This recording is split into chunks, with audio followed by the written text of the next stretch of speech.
నమస్కారం welcome to V3 news లక్ష్యం సమాజ్ హితం నేను స్వాతి ముందుగా బులెటిన్ హెడ్లైన్స్ చూద్దాం మాజీ మంత్రి Nara Lokesh YCP MLA Amar fire Jagan ను విమర్శించే స్థాయి లోకేష్ కు లేదన్న వైసీపీ నేత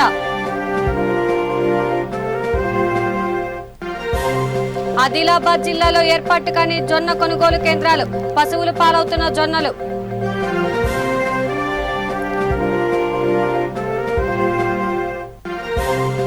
ఏకాంతంగా ధర్మవరం చెన్నకేశవ స్వామి బ్రహ్మోత్సవాలు పట్టరాలతో కలిసి ఊరేగింపు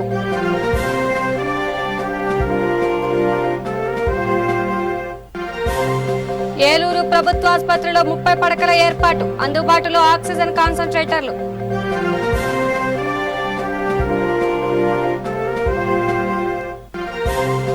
హైదరాబాద్ లో వెస్ట్ జోన్ టాస్క్ ఫోర్స్ మెరుపు దాడులు అక్రమంగా నిల్వ ఉంచిన మందు బాటిల్ స్వాధీనం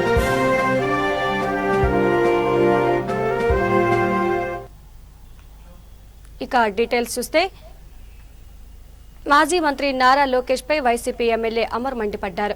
గత ప్రభుత్వ హయాంలో టీడీపీ నేతలు వ్యవహరించిన తీరును గుర్తు చేశారు. దళితులకు జరిగిన అన్యాయానికి గత ప్రజాప్రతినిధులే కారణమన్నారు. జగన్ ను విమర్శించే స్థాయి లోకేష్ కు లేదన్నారు. కరోనా సమయంలో ఎక్కడ రాజీ పడకుండా సుపరిపాలన అందిస్తున్నారని వివరించారు.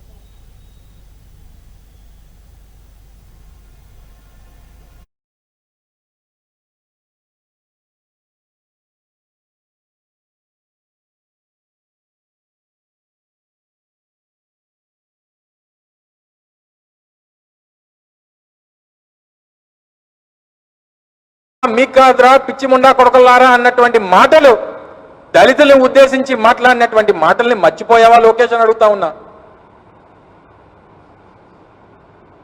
మా పార్టీ నుంచి గెలిచినటువంటి ఒక వ్యక్తిని తీసుకొని వెళ్ళి నీ మంత్రివర్గంలో పెట్టుకొని మంత్రిగా ఆయన్ని నీ కేబినెట్లో పెట్టి ఆయన మాట్లాడినటువంటి ఆదినారాయణ రెడ్డి మాట్లాడినటువంటి మాటలు మీకు శుద్ధి శుభ్రం ఉండదు అన్నటువంటి మాటలు దళితుల్ని ఉద్దేశించి మాట్లాడినటువంటి మాటలు మర్చిపోయారా? ఈ తెలుగుదేశం పార్టీ నాయకులు, ఈ తెలుగుదేశం పార్టీకి ప్రాతినిధ్యం వహిస్తున్నటువంటి చంద్రబాబు నాయుడు ఆయన కొడుకు లోకేష్ మర్చిపోయారని అడుగుతా ఉన్నా. మరి ఈరోజు మీకు దళితుల మీద ప్రేమ, దళితుల మీద మీకు ఈరోజు గుర్తొచ్చేస్తా ఉన్నాయి. మీకు ప్రేమాభిమానాలు, అంబేద్కర్ గారు రచించినటువంటి రాజ్యాంగం, ఇవన్నీ మీకు గుర్తొచ్చి ఈరోజు ప్రభుత్వం మీద నోరుంది కదా అని చెప్పి విమర్శలు చేసేటువంటి స్థాయికి మీరు వెళ్ళిపోతా ఉన్నారు. ఎలాగా లోకేష్ గారు మీరు శరీరాన్ని ఎలాగా మీరు అదుపులో పెట్టుకోలేరు, కనీసం నీ నోరుని అన్న అదుపులో పెట్టుకోమని చెప్పి ఈ సందర్భంగా లోకేష్ని హెచ్చరిస్తా ఉన్నా అని చెప్పి కూడా ఈ సందర్భంగా తెలియజేస్తా ఉన్నా. నోరుంది కదా అని చెప్పి జగన్మోహన్ రెడ్డి గారు ఒక్క విషయాన్ని గుర్తు చేస్తా ఉన్నా. ఈరోజు జగన్మోహన్ రెడ్డి గారి తాలూకా నాయకత్వాన్ని, జగన్మోహన్ రెడ్డి గారి తాలూకా మానవత్వాన్ని, జగన్మోహన్ రెడ్డి గారి తాలూకా వ్యక్తిత్వాన్ని శత్రువుతో కూడా పొగిడించుకునేటువంటి స్థాయికి ఈరోజు జగన్మోహన్ రెడ్డి గారు వెళ్ళిపోయారు. నీ పార్టీకి చెందినటువంటి వ్యక్తి, నీ పార్టీలో దాదాపు 35 సంవత్సరాల నుంచి నీ పార్టీలో ఉన్నటువంటి వ్యక్తి, కౌన్సిల్ చైర్మన్ గా ఉన్నటువంటి షరీఫ్ గారు మాట్లాడినటువంటి మాటల్ని ఒకసారి ప్లే చేసి చూడు బాబు లోకేష్ బాబు. ఆయన తాలూకా వ్యక్తిత్వం గురించి, ఆయన తాలూకా మానవత్వం గురించి ఏ రకమైనటువంటి మాటలు నీ పార్టీకి చెందినటువంటి నాయకత్వం మాట్లాడిందో ఒకసారి చూడమని చెప్పి కోరుతా ఉన్నా. రోజు దళితుల గురించి మాట్లాడతారు. పక్కనే ఉన్నటువంటి మన పెందుర్తి నియోజకవర్గం, మన జంగాలపాలెంలో ఒక దళిత స్త్రీని వ్యవస్థరణ చేసి నీ పార్టీకి చెందినటువంటి శాసనసభ్యుడు, ఆ శాసనసభ్యుడు కొడుకు భూమి కోసం ఒక దళిత స్త్రీని వ్యవస్థరణ చేసి రోడ్డు మీదకి ఈడ్చి పారేసినటువంటి సంఘటనల్ని మర్చిపోతే ఎలా? ఇవంతా కూడా చరిత్ర. మీ నోటంట మాట్లాడినటువంటి మాటలు, మీరు చేతలతో చేసినటువంటి చేష్టల్ని మీరు మర్చిపోతే ఎలా అని చెప్పి కోరుతా ఉన్నా. మీకు ప్రాణం అంటే విలువ ఉండదు, మనుషుల ప్రాణాల గురించి ఆలోచన చేసేటువంటి తీరిక ఉండదు. ఈరోజు మీరు ప్రభుత్వం గురించి, దళితుల గురించి మాట్లాడేటువంటి స్థాయికి వెళ్ళిపోయారు. మీ తండ్రి నిజంతికి జయంతికి తేడా తెలియకుండా మాట్లాడినటువంటి మాటలు ఆదిలాబాద్ జిల్లాలో జొన్న కొనుగోలు కేంద్రాలను ప్రభుత్వం ఇప్పటిదాకా ఏర్పాటు చేయలేదు. దీంతో నెల రోజులుగా ధాన్యం కళ్లల్లోనే ఉండిపోయింది. ఈ కారణంగా బోత్ మండల కనుగుంటలో జొన్నలు పశువులు దారుణంగా మారుతున్నాయి. ప్రభుత్వ కొనుగోలుపై నమ్మకం లేని రైతులు కళ్ళాల్లోనే ధాన్యాన్ని వదిలేశారు. మరోవైపు ప్రైవేటు వ్యాపారులు సైతం కొనుగోళ్లకు దూరంగా ఉండిపోయారు. ఈ నేపథ్యంలో ఇటీవల ఓ రైతు తన పంటకు నిప్పంటించి నిరసన వ్యక్తం చేశాడు. మరో రైతు ఆత్మహత్య చేసుకున్నాడు.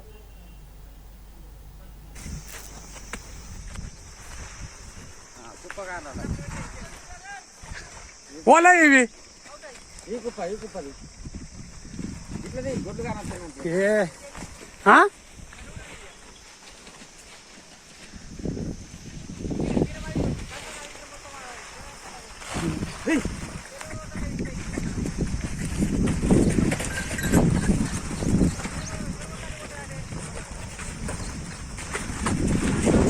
సరే సరే కొట్టే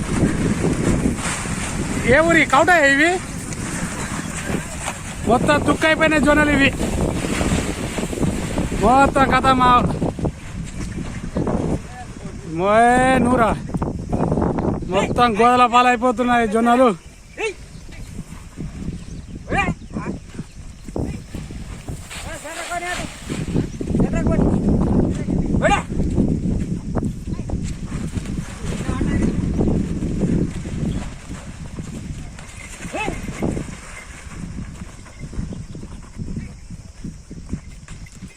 ఇటు బర్రెలు ఇటు గొడ్లు మొత్తం జొన్నల్ని కథం చేస్తున్నాయి.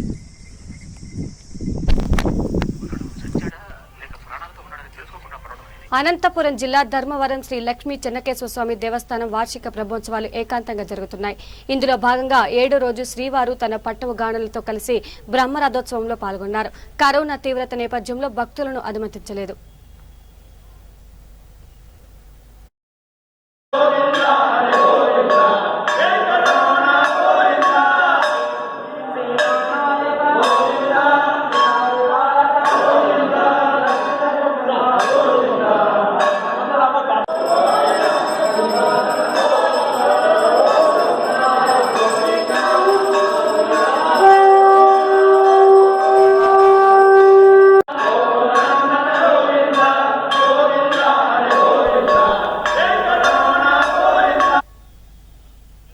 పశ్చిమ గోదావరి జిల్లా ఏలూరు ప్రభుత్వ ఆసుపత్రిలో నూతనంగా ఏర్పాటు చేసిన 30 పడకల ఆసుపత్రిని ఉప ముఖ్యమంత్రి ఆళ్ల నాని ప్రారంభించారు.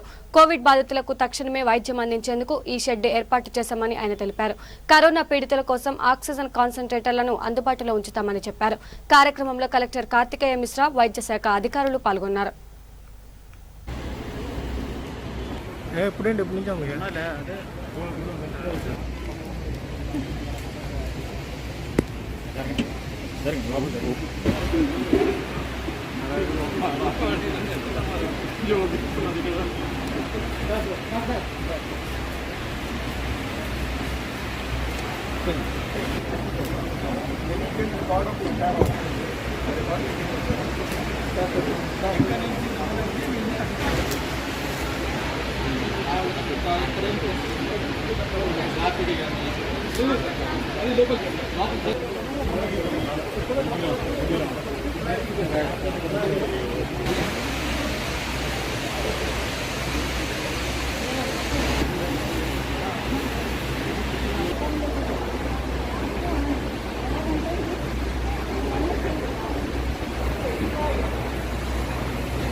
పశ్చిమ గోదావరి జిల్లా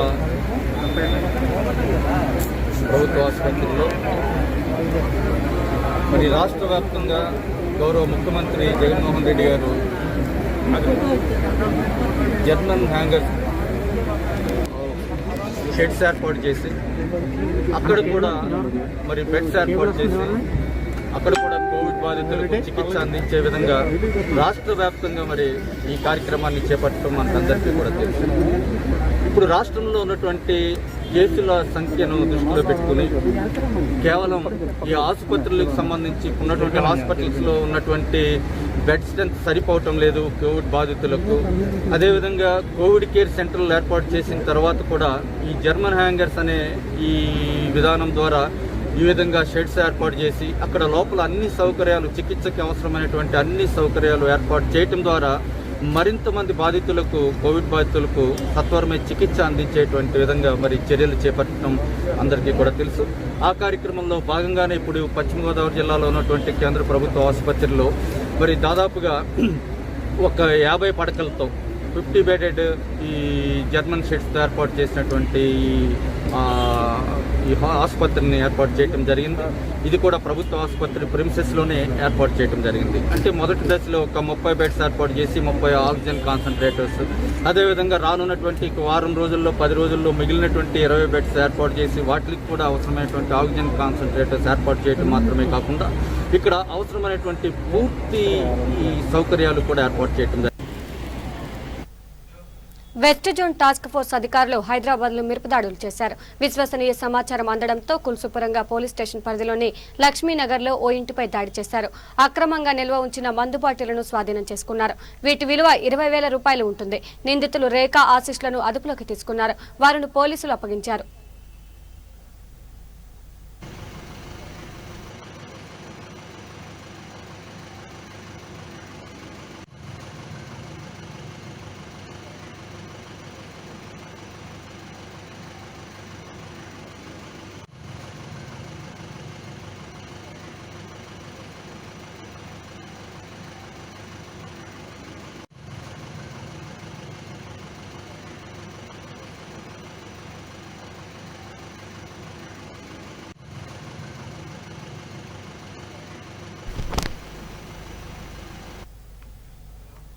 లాక్డౌన్ నేపథ్యంలో నల్గొండ చౌరస్తాలో పోలీసులు విస్తృతంగా తనిఖీ నిర్వహించారు. మరోవైపు మలక్పేటలోనూ తనిఖీలు జరిగాయి. ఈ సందర్భంగా ఉన్నతాధికారులు మాట్లాడుతూ నిబంధనలను ఉల్లంఘిస్తే కఠిన చర్యలు తప్పవన్నారు. ప్రతి ఒక్కరు విధిగా మాస్క్ ధరించారన్నారు.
వ్యాక్సిన్ కోసం వచ్చేవారు విధిగా ఆధార్ కార్డు తీసుకురావాలని కృష్ణా జిల్లా కంకిపాడు వైద్యాధికారి సుందర్ కుమార్ తెలియజేశారు.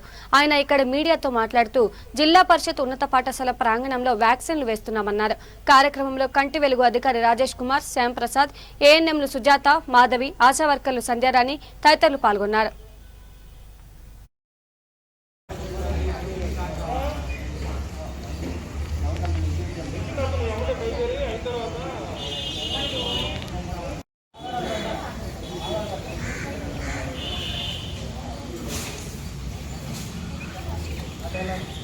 ఐడి కార్డ్స్ ఉన్నాయి, జిరాక్స్ తెచ్చుకోండి కంపల్సరీగా.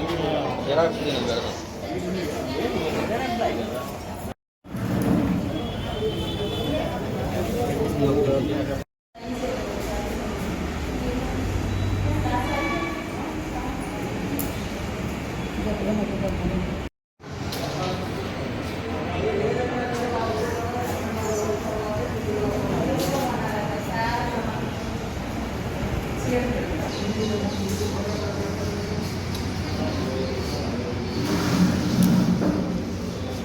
కార్యక్రమంలో ఉప్పులూరు కింద మన కంకిపాడు మండలంలో జెడ్పీహెచ్ఎస్ హై స్కూల్లో వ్యాక్సినేషన్ జరుగుతున్న విషయం మీకు తెలిసిందే.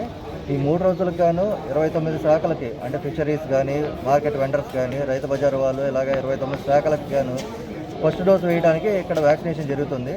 సో ఇది గమనించి మీరందరూ వచ్చేటప్పుడు మీ ఐడి కార్డులు, ఆధార్ కార్డులు తీసుకొని వచ్చి వ్యాక్సినేషన్ ఉపయోగించుకోవాల్సిందిగా ప్రాథమిక ఆరోగ్య కేంద్రం ఉప్పులూరు మెడికల్ ఆఫీసర్ చెప్తున్నారు. ఆశా వర్కర్ల ఉద్యోగాలను క్రమబద్ధీకరించాలని సిఐటియు నేత తేజేశ్వరరావు డిమాండ్ చేశారు.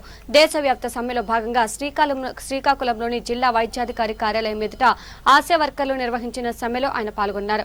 ఈ సందర్భంగా మీడియాతో మాట్లాడుతూ ఆశా వర్కర్లను కార్మికులుగా గుర్తించాలన్నారు.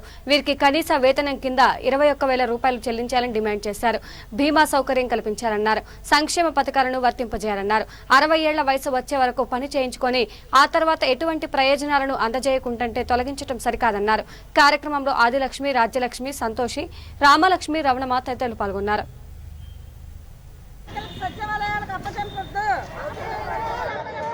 గర్భవతులకి, బాలింతలకి, దీర్ఘకాల వ్యాధులు ఉన్న వారికి కోవిడ్ డ్యూటీలో మినహాయింపు ఇవ్వాలి. జిందాబాద్ జిందాబాద్ జిందాబాద్ జిందాబాద్. కోవిడ్తో మరణించిన ఆశాలకు 50 లక్షలు చెల్లించాలి. ఆశా వర్కర్లకు పర్మనెంట్ చేయాలి. ఆశా వర్కర్లకు పనిభారం తగ్గించాలి. ఆశా వర్కర్లకు సచివాలయాలకు అప్పచెప్పొద్దు. 3 సంవత్సరాలు కలిసి యూనిఫామ్ 2 చీరలు ఇస్తున్నారు. అది కూడా వేస్ట్ అయిన చీరలు నాకు ఇచ్చారు. ఆ తర్వాత మేము కోవిడ్ టెస్ట్కి రాత్రులతో పగలతో కూడా నేనే వెళ్తున్నాము. రాత్రి 12, 1 గంటప్పుడు కూడా అంబులెన్స్ వచ్చాయి అంటే కోడలు రాగానే ఇమీడియట్గా మేము వెళ్తున్నాము. పాజిటివ్ కేసుల దగ్గరికి వెళ్తున్నాము. పాజిటివ్ కేసులు కూడా బాగా ప్రాసెస్ చెక్ చేయమంటున్నారు.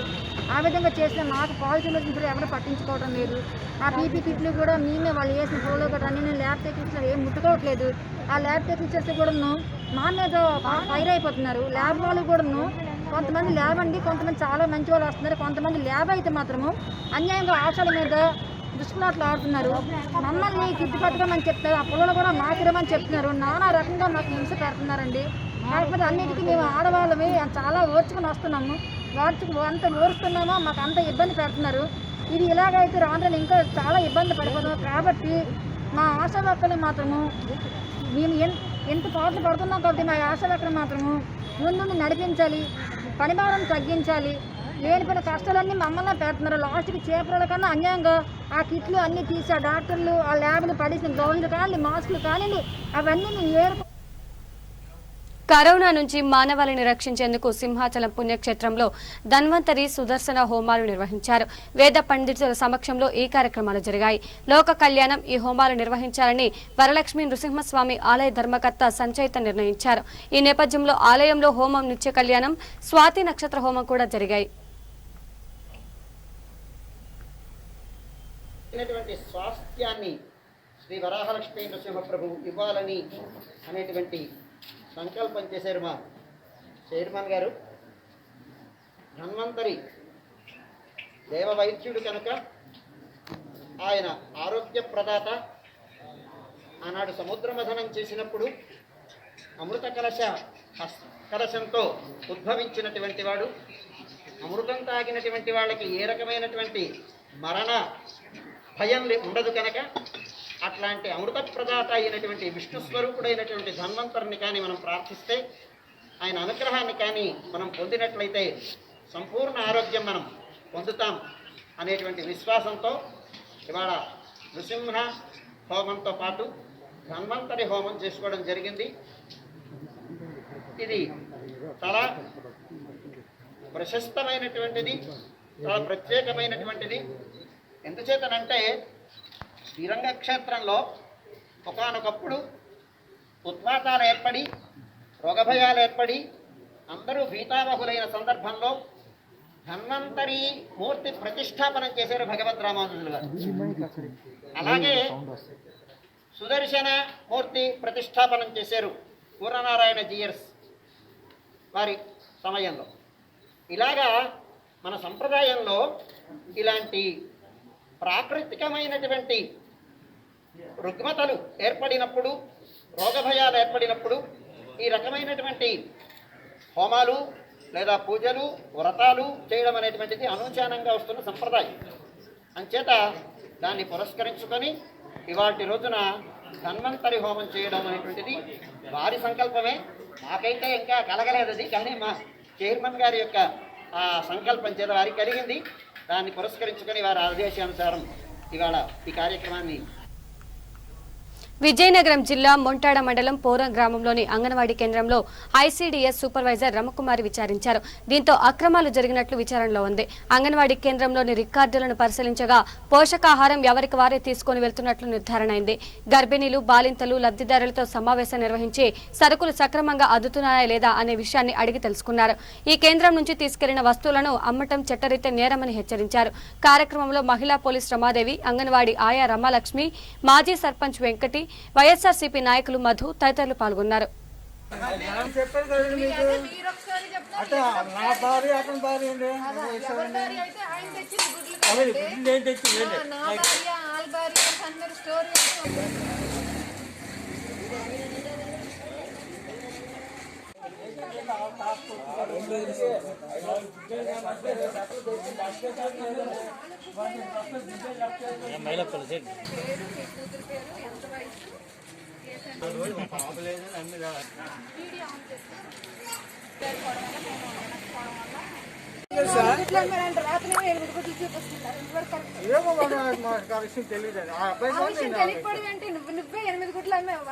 వాళ్ళు కావాలని నన్ను ఇరికించారండి. అది కావాలని లేదండి. మాకేమో మేడం గారు ఇలా న్యూస్ వచ్చింది, మీ అంగన్వాడీ సెంటర్ నుంచి గుడ్లు అమ్ముతున్నారని కోరం గ్రామంలో చెప్పారు. వెంటనే నేను మహిళా పోలీస్కి ఫోన్ చేసి ఒకసారి ఎంక్వైరీ చేయమ్మా, నాకు హెల్త్ బాగోపోవడం వల్ల 4 days లీవ్లో ఉన్నాను సార్. శనివారము కొంచెం వెళ్ళమని మహిళా పోలీసులకు చెప్పాము. కేసు ఎంత అనేది 4 టీచర్లకి నేను ఫోన్ చేయడం జరిగింది. మేము అమ్మలేని చెప్పారు. తర్వాత చూస్తే 2 సెంటర్ అని బోర్డు. ఇక హైదరాబాద్ నగరంలో ఓ గర్భవతి ఆచూకీ గల్లంతైంది. బాబానగర్ ప్రాంతానికి చెందిన కరీమున్నిసా బేగం గర్భవతి. పరీక్షల కోసం మలక్పేటలోని దవాఖానకు వెళ్లింది. ఈ నేపథ్యంలో బంధువు కూడా ఆమె వెంట వచ్చింది. తోడుగా వచ్చిన మహిళను లోపలికి అనుమతించలేదు. దీంతో కరీమున్నిసా మాత్రమే ఒంటరిగా లోపలికి వెళ్లింది. ఎంతసేపటికి బయటకు రాకపోవడంతో తోడు వచ్చిన బంధువు లోపలికి వెళ్లి చూడగా కరీమున్నిసా కనిపించలేదు. ఆసుపత్రి ప్రాంగణం మొత్తం వెతికినా ఆమె జాడ కనిపించలేదు. దీంతో ఈ సమాచారాన్ని బంధువులకు తెలియజేసింది. వారు కూడా అక్కడికి చేరుకున్నారు. అయినా ఫలితం లేకపోయింది. తమ గోడును అధికారులకు తెలియచేసినా పట్టించుకోలేదంటూ వారంతా మండిపడ్డారు.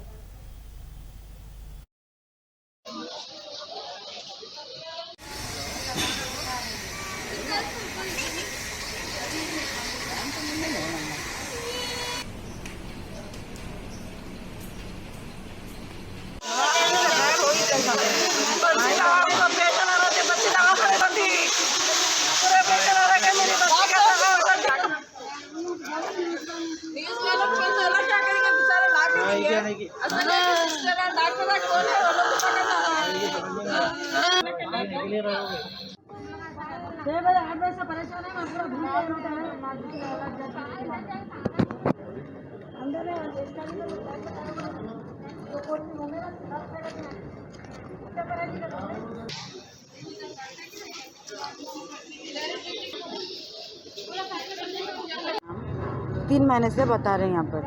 परसों में लेके आई, 2 दिन के बाद क्या बोले ना स्कैनिंग निकालेंगे, लेके आओ बोले। बच्ची का नाम क्या है? बच्ची का नाम करीमा बेगम है। कितने महीने की प्रेग्नेंट है बच्ची? 6वां महीना लगा। कौन से हॉस्पिटल में बता रहे में बताए थे वहाँ पर कि ट्रीटमेंट होगा अमल ठहरेबाद में 5 महीने वहाँ बताई। अब उतना गुंजाइश नहीं है, वहाँ पर बहुत पैसा लग रहा था। यहाँ पुलिस दवाखाने में लेके आई मैं, 3 महीने से लेके आई मैं। 3 महीने आज आई बच्ची अंदर एंट्री करी गए थे, वो गेट से जेठानी को आ बोले, आए तक फ़ोन पे बात करे, उसका फ़ोन स्विच ऑफ होगा। बच्ची नहीं है 7:30 से 7:30 से गायब है बच्ची। बच्ची किसके साथ आई थी? जेठानी के साथ आई थी। तो उन्होंने क्या बोल रहे थे? उन्होंने बोल रहे मैं फ़ोन करी बात करे, इधर से आओ भाभी, पीछे से बोले, उसके बाद गायब हो गए। उन्होंने पूरा ढूंढे हाँ अंदर जाके पूरा ढूंढे, उसके बाद हम आगू फ़ोन करे। अब हम ना पूरे आए, घर वाले ससुराल के भी आए, हमारे भी आए, पूरे खानदान पूरे आए। देखो आपको किसी के ऊपर डाउट है? कोई लेके गए वैसा? वो कल सहेली परसों माया खुद सहेली बोली गई, क्या कौन सहेली? हुमेरा बोल के है, सहेली बोली गई यहाँ पे मैं स्कैनिंग निकालती हूँ, आओ फ्री में करी माँ बोल के बोली गई। वो सहेली कहाँ रहती, गुट्टे पे रहती बोल के बोली गई। मतलब सहेली जो है यहाँ पे काम करती है, मतलब पहले से नर्स की ड्यूटी करती हूँ बोल के बोली गई हमारी बच्ची को। हमारी बच्ची को पहली बार मिली, नर्स की ड्यूटी करती हूँ बोली। अब हमारी बच्ची वो बच्ची के पास में पागल होके आई होंगी, उसके साथ गई नहीं मालूम, या दवाखाने में क्या से गायब हो गई नहीं मालूम। तो आपको डाउट है वो सहेली के ऊपर? अब वो देखी नहीं, हमें देखी तो डाउट करूँगी। वो सहेली को देखी तो एक बार डाउट करती थी, उसको देखी नहीं मैं। बच्ची खुद बाहर आके बोली अम्मी मेरी सहेलियाँ फ्री में कराती कहते, मिली गए तो गए पैसे 2000 में बाहर कराती मेटा बोल के बोली भी। నిర్మల్ పట్టణంలో లాక్డౌన్ పకడ్బందీగా అమలవుతోంది। ఈ సందర్భంగా సీఐ జీవన్ రెడ్డి మాట్లాడుతూ నిర్ణీత సమయంలోగానే ప్రజలు తమ పనులు ముగించుకొని ఇంటికి వెళ్లాలన్నారు। రహదారులపైకి వచ్చి సమయం వృధా చేసే వారిపై కేసు నమోదు చేస్తామన్నారు। వాహనాలను స్వాధీనం చేసుకుంటామన్నారు। అనవసరంగా రాద్ధాంతం చేయకూడదని హెచ్చరించారు।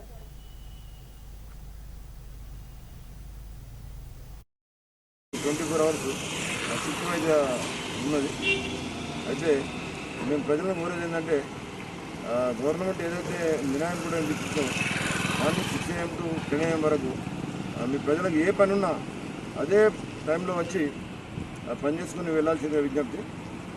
లాక్డౌన్ టైమింగ్లో మీరు బయటకు వస్తే పోలీసులు మీ వాహనం స్వాధీనం చేసుకోవడంతో పాటు దీనిపై disaster management act, epidemic diseases act కింద కేసులు కూడా నమోదు చేయబడతాయి। అనవసరంగా మీరు కేసులలో ఇవ్వకపోవడము, మీ వాహనం సీజ్ చేయడము, సీజ్ చేసిన వాహనం లాక్డౌన్ అయ్యేంత వరకు కూడా మీకు ఇవ్వబడదు। మీరు మధ్యలో చాలా ఇబ్బందులకు గురి కావాల్సి వస్తుంది। కాబట్టి మీరు అత్యవసరమై బయటకు రావాల్సి వస్తే ఓన్లీ మెడికల్ పర్పస్, ఎమర్జెన్సీ ఏదైనా ఉంటే రండి, కానీ ఆధారాలు లేకుండా మీరు బయటకు వస్తే మాత్రం ఇబ్బందులకు గురవుతారు। దయచేసి ఇది గమనించాల్సిందిగా ప్రజల విజ్ఞప్తి। మరియు నిర్మల్ పట్టణంలోనికి ఉదయం 10 గంటల నుంచి రాత్రి 8 గంటల వరకు గూడ్స్ వెహికల్ను కూడా అనుమతించడం లేదు। గూడ్స్ వెహికల్ కూడా నిర్మల్ పట్టణంలో రావాలంటే బులెటిన్ ముగించే ముందు హెడ్లైన్స్ మరోసారి చూద్దాం। మాజీ మంత్రి నారా లోకేష్ పై వైసీపీ ఎమ్మెల్యే అమర్ ఫైర్, జగన్ ను విమర్శించే స్థాయి లోకేష్ కు లేదన్న వైసీపీ నేత।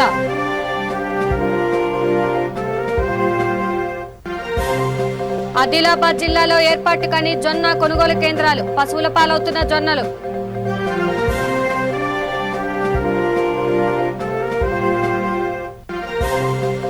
ఏకాంతంగా ధర్మవరం చెన్నకేశ్వర స్వామి బ్రహ్మోత్సవాలు, పట్టరాణులతో కలిసి ఊరేగింపు।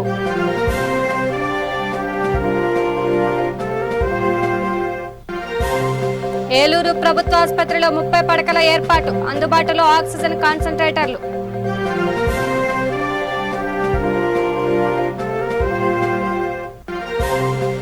హైదరాబాద్ లో వెస్ట్ జోన్ టాస్క్ ఫోర్స్ మెరుపు దాడులు, అక్రమంగా నిల్వ ఉంచిన మద్దు బాటిళ్లు స్వాధీనం।